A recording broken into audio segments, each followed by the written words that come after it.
Now at 9, landowners and commissioners in Bourbon County, Kansas step up their fight against solar projects. A Newton County RV park receives multiple violations for an illegal wastewater system risking polluting Shoal Creek. I'm Samantha Walker, and I'll have that story coming up. And Freeman Health System reveals the theme for this year's 5K and Walk for Autism. The 4 states' most watched news starts now. Old Man Winter returns to the 4 states tonight, bringing with him dangerous conditions for your overnight and morning commute. This is KOAM News at 9 on Fox 14. I'm Tanya Bach. Wintry weather has already arrived in parts of the 4 states, and let's go straight to Chief Meteorologist Doug Hetty with a first look at what's happening. Yeah, we've been tracking some freezing drizzle across the region over the past several hours. You can see a little bit of a glaze on the roadways. Most of the roads are in pretty good shape, but just in case, watch out for some freezing drizzle as we go through the overnight hours. Temperatures anywhere from mid-20s to right about freezing. Once we get into our southern counties, we're going to hold pretty steady, may rise a degree as we get past midnight tonight. Winter weather advisories in effect for the entire region. And here's our band of snow starting to develop. Southern parts of Colorado moving out into the panhandles of Oklahoma and Texas, and will head toward us as we go through the next several hours. We do have some light little sleet, light little drizzle out there, and of course the roads will deteriorate a bit over the next couple hours. All right, so here's midnight, light freezing drizzle across the region. Then the main show really gets going here at about 4 to 5 a.m. Kansas and Oklahoma, mainly sleet right along the I-44 corridor, and then north of I-44, mainly snow. The heaviest band is going to be from about 5 a.m. until 8 a.m. After that, we'll taper off to just snow showers across the region. Heaviest amounts, northern counties, Chanute, Fort Scott, Nevada, Pittsburgh, Lamar, 1 to 3, and this is a little bit lower due to more ice instead of snow, but still the same impacts on the road. Lesser amounts once you get into our southern counties. Of course, we're going to break this all down for you here in just a bit. All right, thanks, Doug. Landowners and commissioners in Bourbon County, Kansas step up their fight against solar projects. They're challenging project agreements, saying they harm the county's ability to regulate land use. The solar companies are asking the court to dismiss the case, arguing the plaintiffs do not have standing and their claims are based on future possibilities. The projects were approved by a county commissioner vote of 2 to 1 back in October. Since then, the commissioners who supported the solar projects have been voted out and replaced by 2 new commissioners who are also plaintiffs in the lawsuit. So far, the only case settled is with Kingbird Solar. According to court documents, they have agreed to dismiss the agreements with the county. We have the full petition on our website, KOAMnewsnow.com. The Newton County Sheriff levies property from the Rocky Ridge RV Park. This comes as the city of Joplin takes legal action against the site for connecting to the city sewer system without permission. The RV Park's wastewater treatment system is also receiving violations from the Newton County Health Department and the Missouri Department of Natural Resources. KOAM Samantha Walker has the details.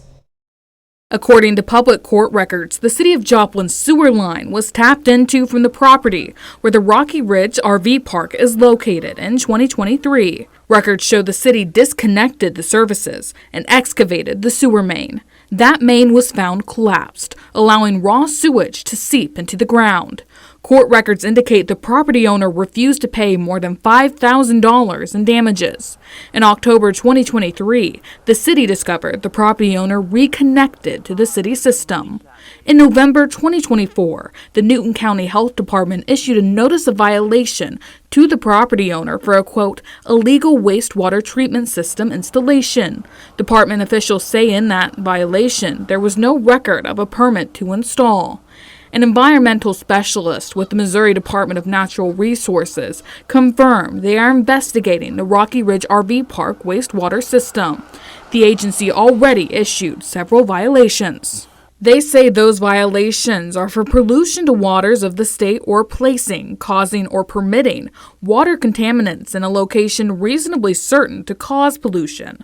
According to DNR documentation, an investigator found a 275-gallon plastic tote holding wastewater. The investigator observed wastewater flowing into a ditch, through a culvert, and into a drainage channel that flows towards Shoal Creek. The RV park is very close to Shoal Creek, the RV park being just right over across the street here and Shoal Creek being right next to me.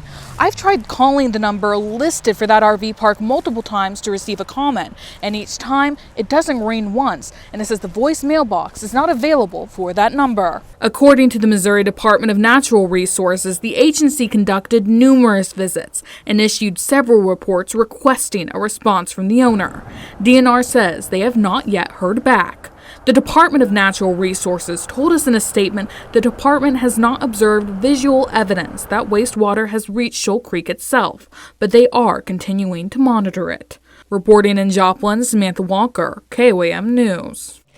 The Missouri Department of Natural Resources says it is working with the City of Joplin and the Newton County Health Department in the investigation. The Newton County Health Department says this is an ongoing investigation, and they have no comment. Samantha also reached out to the City of Joplin and has yet to receive a statement.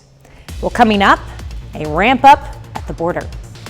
President Trump ramping up America's military presence at the southern border. I'm Brooke Taylor in Dallas. We'll have more on how the administration is pushing back against illegal immigration coming up.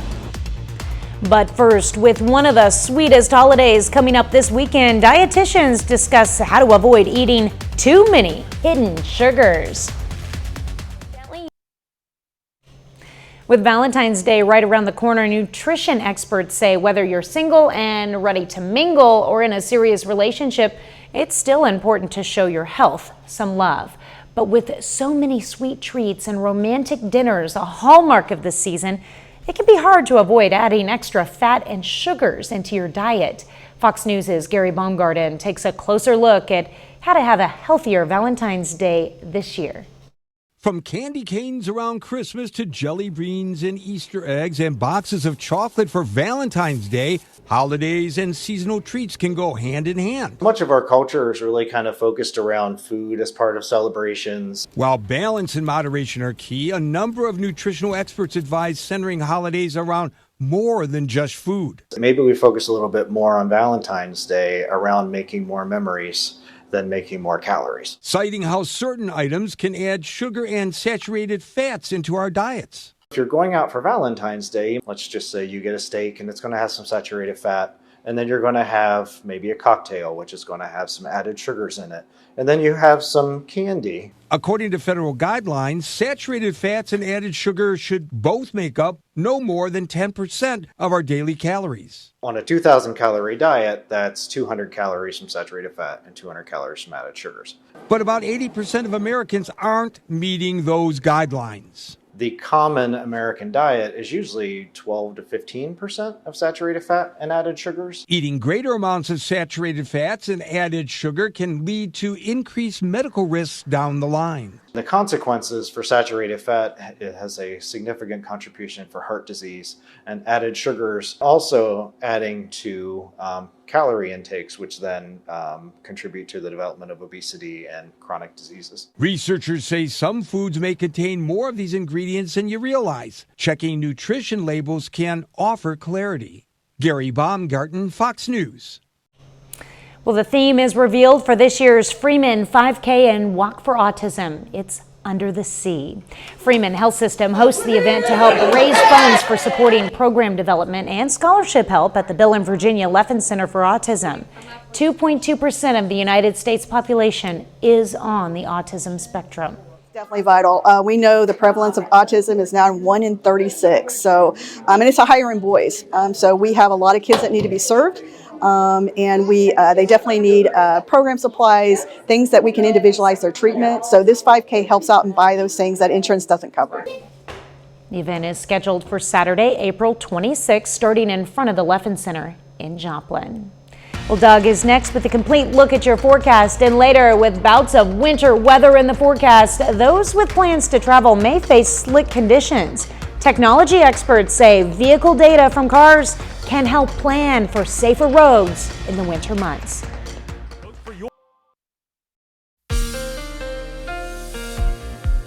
Well, of course, another dreary day for us today, and we've had the drizzle really set in over the past few hours, and this is freezing drizzle. It's not real heavy, but enough that it is putting a little glaze on the roadways and the camera tower at Cornell Arts and Entertainment Complex. We are looking at downtown, you just can't see it, but this does show you a little glaze of ice already out there, so be careful if you are going to be on the roadways tonight before the main show starts, 4 to 5 a.m. Winter weather advisory in effect, the entire region. Here's the beginnings of this storm system. You can see the snow picking up parts of Colorado down through New Mexico into the panhandles of Oklahoma and Texas. It's going to race toward us. It's not a strong system. It's not a weak system. It's kind of a weak, moderate system, and it's a fast mover, so that's good news. Most of our accumulation will occur in about 4 hours, and then we'll just switch off to snow showers. But on the radar, you can see what looks like some very light snow. This is actually light drizzle starting to pick up. So the roads will continue to go downhill from this point on. And then once we get the snow and the sleet in here, then it really starts to pick up. All right, let's go through time. So freezing drizzle the rest of the night. By about 4 to 5 a.m., snow north of I-44, sleet along and south of I-44, a little bit of thunder. So this 5 a.m. to 8 a.m. stretch will be our heaviest batch. Then we go to lighter snow for the rest of the morning, and then we transition just over to snow showers by the time we head into the afternoon. So the roads are going to be bad, especially in the morning. We clear out tomorrow night, and our temperatures plummet into the lower teens. All right, how much snow are we going to get? Northern counties will get the most. Yates Center, Iola, Chinook, Fredonia, Neodesha, Parsons to Pittsburgh, Girard, Nevada, 3 to 6, some isolated 5 to 6, and then 1 to 3 lower because this is half sleet, half snow. Sleet compacts, snow is fluffy, so snow you get more. Same result on the roadway. So let's look at road conditions. We're kind of in that wet sector to tricky now, bad in the morning, and then as the road crews catch up, we'll go back to tricky for the rest of the day. But temperatures stay right around freezing as we head through the daytime hours for us tomorrow. So an alert day due to the wintry mix, 33 for a high, down to 12 tomorrow night. Only 26 on Thursday, so it sticks around. We get above freezing. Saturday we have rain coming in, but guess what? We got another round of snow Saturday night that should accumulate. And next week. So in the meantime, we've got some pretty cold nights ahead of us. Not even going to get above freezing tomorrow. With Thursday. Yeah. All right. Thanks, Doug. With a slew of winter weather still in the forecast for parts of the country this week, those with plans to travel may face slick conditions. And while inclement weather can lead to traffic buildups, technology experts say connected vehicle data from cars can help local officials plan for safer roads during these winter months. Fox News' Ted Linder takes a closer look. The winter months can trigger bouts of bad weather, making traveling dangerous.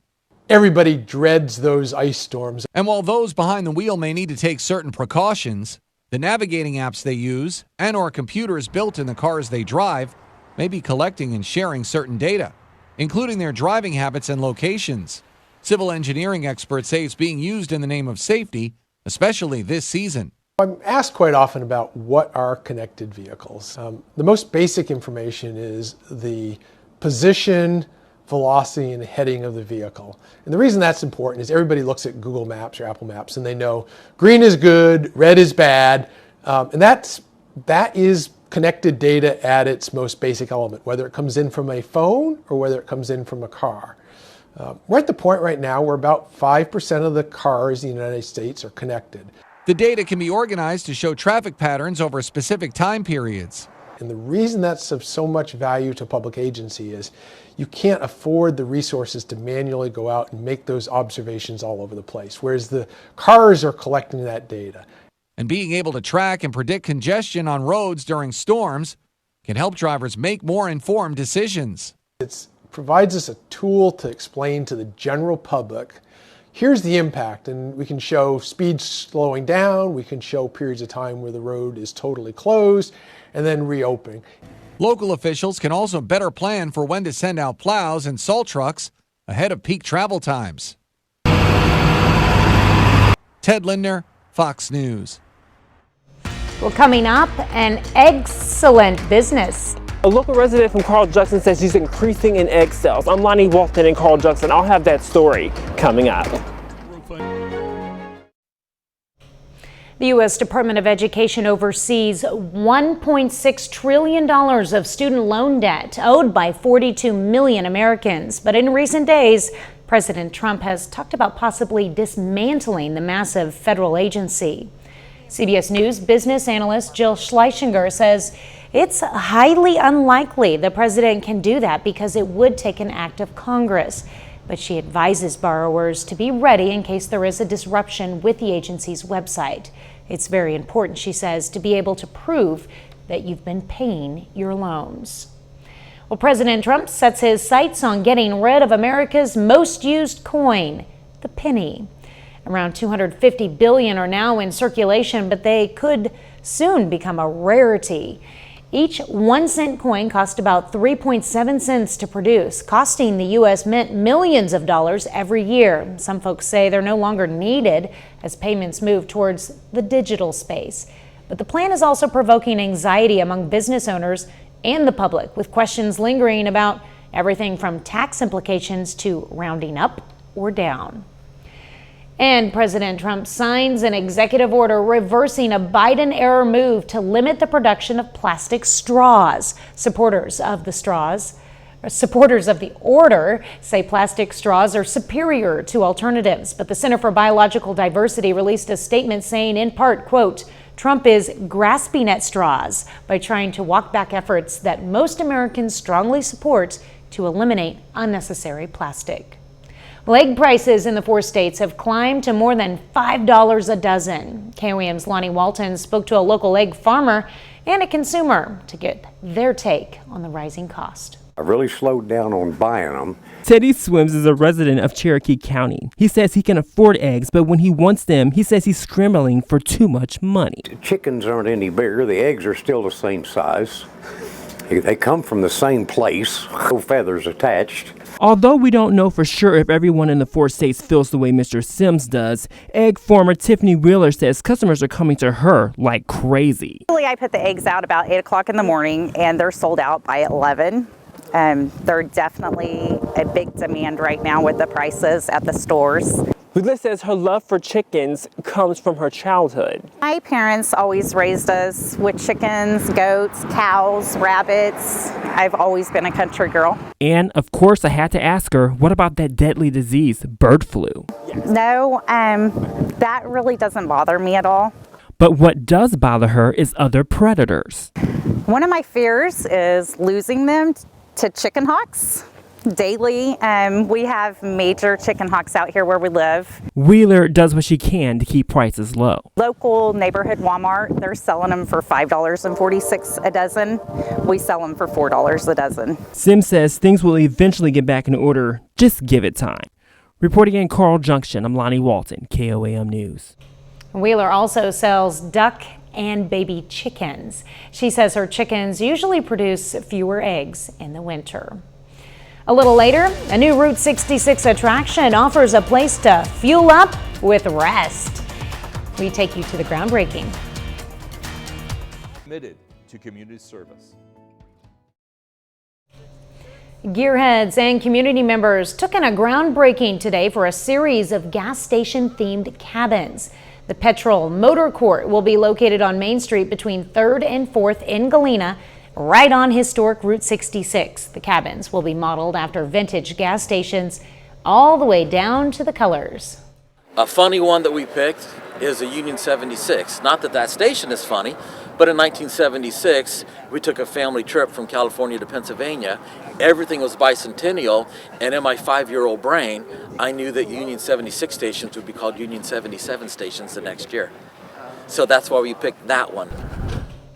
That's funny. Once finished, Petrol Motor Court will feature 10 cabins.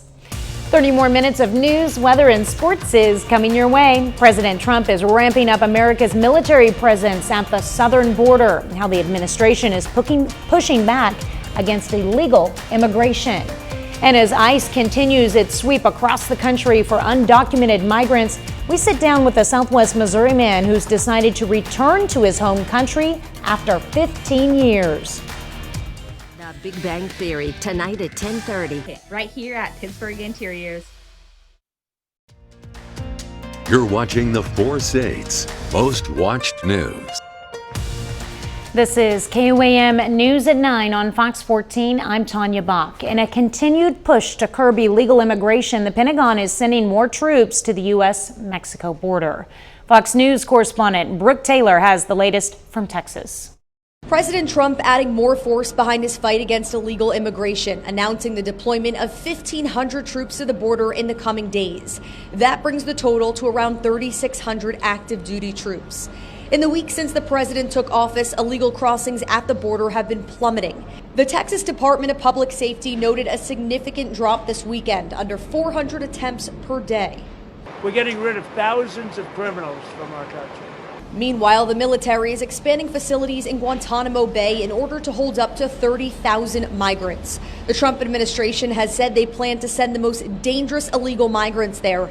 But as the first flights with detainees arrived last week, some are concerned that the facilities are not prepared for a mass influx. Of course, we're giving due process to migrants. We've done that all the time, following the same procedures we always have been. All of this as ICE operations continue in major cities across the country. Border Czar Tom Homan says sanctuary cities are slowing down their efforts. There is no sanctuary. There is no safe haven for violent criminal or national security threats. We're going to find them, we're going to arrest them, take them off the streets. The Trump administration is certainly interfering with our ability to do our job. They're trying to take away our autonomy and interfering with our ability to keep our residents safe. According to the White House, more than 8,000 illegal migrants have been detained by ICE since President Trump's inauguration. In Dallas, I'm Brooke Taylor, Fox News. Over the summer, a Missouri House Special Committee held hearings on what they called a report of the Special Committee on Illegal Immigrant Crime. In the report, a section called Immigrants' Influence on the Economy estimated only 4% of the population in Missouri is foreign-born. But as Immigration and Customs Enforcement continues operations in cities across the United States to arrest and detain undocumented migrants, one man who has lived in Southwest Missouri for nearly 15 years has made the decision to return to his home country. Chris Bryant has his story. Many places where immigrants and refugees come from are place of a lot of shortage of food or there's no work, and if there is work, it's very low paid. And Carlos Rich spends his time working with people from Southwest Missouri, both documented to undocumented. For America, the place where people can dream, as an immigrant myself, I've been able to live my dream as I want to, and I think they want the same thing. And with an uptick in ICE arrests and deportations, he is hearing the concerns of those he works with. The anxiety of raids and immigration officials around, they're scared. And so even folks with mixed status, they don't want to go to Walmart. They don't want to go to mom and pop shops because they're scared. We need some immigration reform activity right here in the state of Missouri. Over the summer, a Missouri House Special Committee held meetings on what it called a report of the Special Committee on Illegal Immigrant Crime. We heard repeatedly that our immigrants are not committing, some wave of crime. We heard that our immigrants are critical, absolutely vital to our economy. In the report, a section called Immigrants' Influence on the Economy estimated that only 4% of the population in Missouri is foreign-born. The committee heard testimony that migrant labor in the state of Missouri accounted for $113.7 million in taxes for 2022. In addition, the report states that the migrant workforce contributes approximately $19 billion to the state's revenue. We need to make sure that folks are entering the country legally, but even with that, those that are seeking asylum and getting documentation to work, we need to make sure that they are not being victimized, that they're not being taken advantage of. For lawmakers in Jefferson City, safety is a double-edged sword, making sure immigrants are coming legally and protect those already here. Sometimes these things are on a case-by-case basis. If the family may have came over illegally and they have a young child, say in elementary school, we don't need to be taking that young child out of her second grade class and sending her back to El Salvador. So I've done anything from oil pipelines to restaurant work to working in farms with turkeys and collecting turkeys in farms. Don Santos has been living and working in Southwest Missouri, mainly in the poultry industry, and decided now was the right time to return to his native home. I'm leaving for many reasons. One is because I face discrimination and low pay in my work. For others, the committee report indicates it might not be that easy to freely leave. A lot of testimony that would suggest that those folks who are too poor to have made that trip, because it costs some money, were actually being bankrolled by cartels.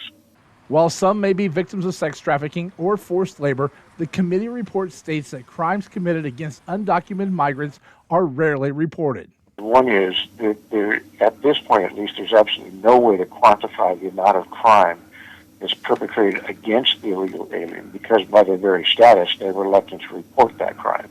For the committee chairperson, what I think that we struggled with is that there's this, it's almost like this historic belief that the people who were illegal immigrants 20 years ago are the same people who are illegal immigrants today, and that a lot of the testimony would suggest otherwise. Well, Doug is next with a complete look at your forecast and later providing a brighter future. Bright Futures is making a big difference in the community and making sure students have the food they need. I'm Melissa Alexis, and I'll have the story coming up. Go further in arts.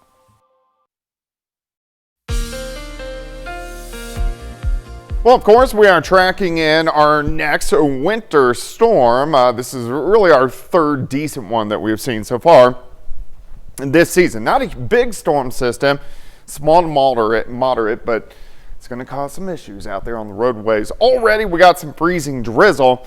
This is going to continue through the night. It's not real thick glaze, but there is a light glaze, so be careful if you are going to be out on the roads. Main show starts 4 to 5 a.m. Winter weather advisory, everyone across the region as we get into late tonight, early tomorrow. Here are the bands of snow developing out to our west.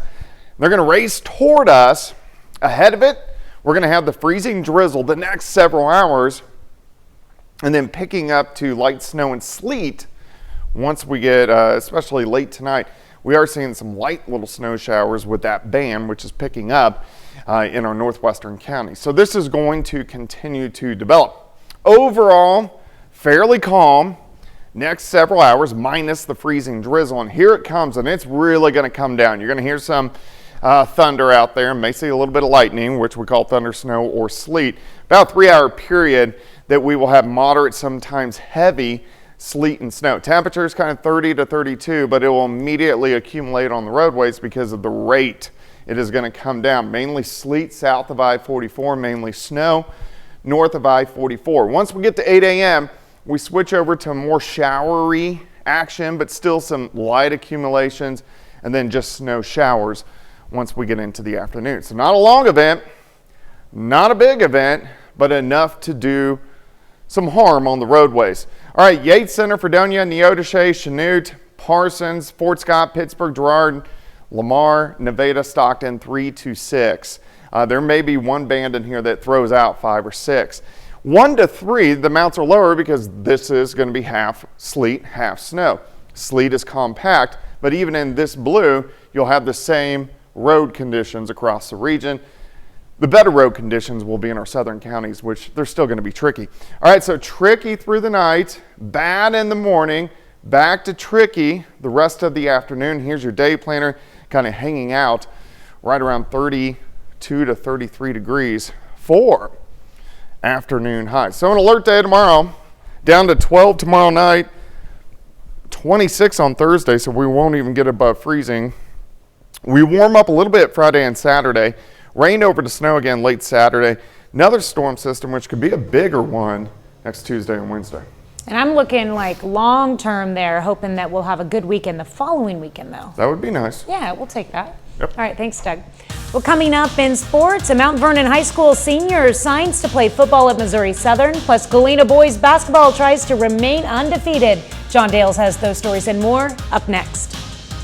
We'll have the latest at 7.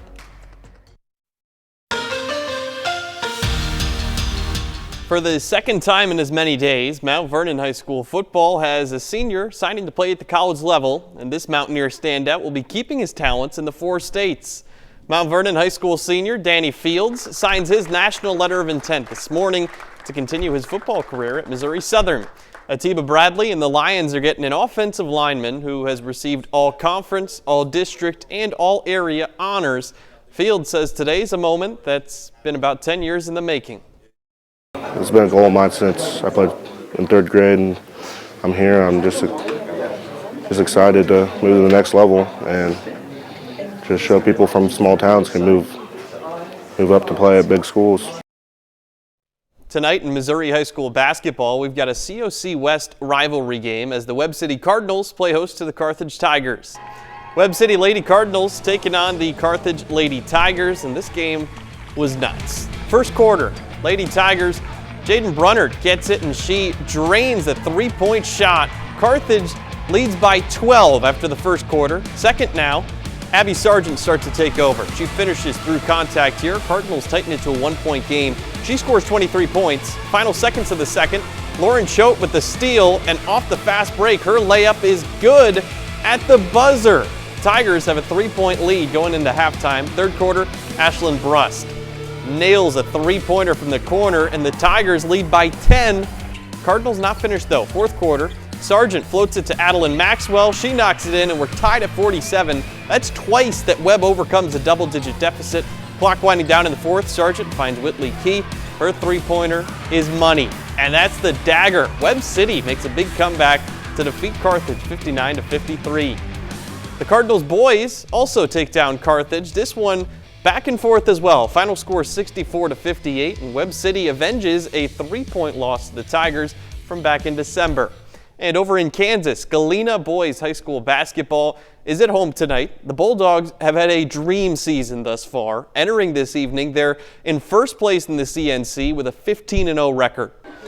Galena boys basketball, undefeated, 15-0 at home against Frontenac, the team that's come the closest to beating the Bulldogs. They lost by 2 a couple weeks ago. Raiders come out of the gates red hot. Vinny Collier knocks down the open 3. Frontenac builds a 16-point first half lead, but the Bulldogs come roaring back. Early fourth quarter, Lincoln Kimberling attacks the basket, gets fouled, and the shot drops. It's tied at 34. 90 seconds left now. Frontenac up by 2.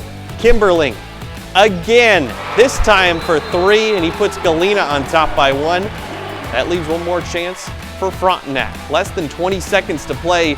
Collier crosses over his defender, goes up strong, and gives the Raiders a 1-point lead. Now, one final chance for Galena. 4 seconds left, down by 1. Inbounds pass goes to Quentin Cox, and his shot is good at the buzzer. Galena remains undefeated. Bulldogs take down Frontenac 49-48 at the Horn. That's it for sports. We're back after this.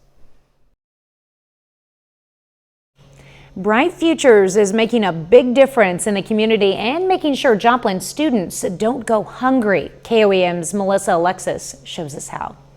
Heather Hawley kicked off her morning by volunteering her time to filling snack packs with Bright Futures. Out into the community and giving back. The Joplin Chamber of Commerce hosted the event, and Hawley says events like these help change a child's life for the better. It's a little reassurance that the child goes home with a healthy snack that maybe they wouldn't have at home on the weekend. The Chamber and Bright Futures packed a total of 513 snack packs, something they couldn't do without the help of donations. We have shelf-stable milk, there was applesauce, granola bars, cereal, all the good stuff. Pack the bag with as much shelf-stable nutrition as possible. So they get cheese crackers, they get cups of peanut butter, they get milk and cereal. Amanda Stone, the executive director of Bright Futures, says making these snack packs allows them to tackle food insecurity at Joplin schools. Students in need can get a snack pack over the weekend when they don't have access to school lunch or breakfast. There's fear, they're afraid, it's a constant feeling of not having enough. And that's why she and the volunteers do what they do. She says having a nutritious meal helps a student be successful in the classroom. No kid can be expected to learn, to focus, to grow if they're hungry. If they don't have enough food over the weekend and they come to school on Monday and they're hungry and they're tired, we can't expect them to be successful, and we want them to be. And not only that, Bright Futures is hosting a granola bar drive. We have a campaign going right now called Raise the Bar, and we're looking for granola bar donations. Any kind of granola bar in a box, unopened. You can help us raise the bar. She says they're always looking for food donations and volunteers to help them continue doing the work they do. We need the food and we need the funds. Reporting in Joplin, Melissa Alexis, KOAM News. And Holly says she'll be collecting granola bars for their Raise the Bar campaign at the Joplin High School basketball game on February 18th. Up next, hundreds of athletes head to Pitt State for a Special Olympics basketball and cheer competition. Hundreds of athletes, coaches, and volunteers take to the hardwood today and tomorrow at Pittsburgh State University. Special Olympics Kansas is holding its basketball and cheer competition. Today was the adult competitions. Tomorrow will feature youth athletes. Organizers say the participants are having a blast. People are here to have fun, have a good time, have a great time with everybody. You know, it's sometimes people need fun. The event celebrates athletic skill, teamwork, and the unbreakable spirit for the athletes. That's our time for tonight. Thank you for joining us. We're going to leave you with video of newborn cheetah cubs at a zoo in France. Have a great night and an even better tomorrow.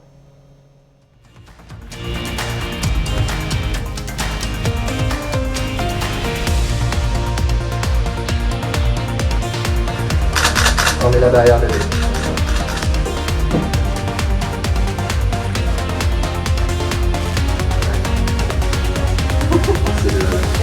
C'est la barrière bébé.